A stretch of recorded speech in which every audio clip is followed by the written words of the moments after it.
আসসালামু আলাইকুম। আলহামদুলিল্লাহ। তো এই পৃথিবীর ভিতর সবথেকে শান্তি দেয় পরিবার এবং সবথেকে অশান্তি হয় পরিবারের ভিতর। আপনি যদি দিন শেষে সারাদিন পরিশ্রম করেন, দিন শেষে কাজকর্ম করে যদি বাসায় এসে দুমুঠো যদি ভাত শান্তিমতো খাইতে পারেন, আপনার মনটা তৃপ্তিতে ভরে যাবে এবং পরিবারের সকল মানুষ যদি হাসিমুখে আপনার সাথে কথা বলে, তাহলে আপনার সারাদিনের পরিশ্রমটা এমনি থেকে মনের ক্লান্তি সমস্ত কিছু দূর হয়ে যাবে।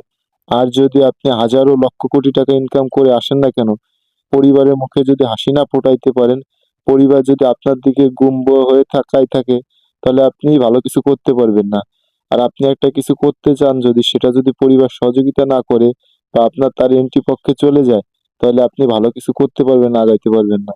আর পরিবার যদি আপনার 0 থেকে সামান্য পরিমাণে কিছু থাকে, যদি আপনি সামনের দিনে আগাইতে যান, যদি পরিবার আপনাকে সহযোগিতা করে ইনশাআল্লাহ, আল্লাহ পাকের রহমতে আপনি অনেক দূর আগাইতে পারবেন। একটা পরিবার মানুষকে অনেক দূর আগিয়ে দেয়। একটা পরিবার লক্ষ কোটি টাকা থাকলেও তাকে নিচে নামাইতে কোনো সময় লাগে না।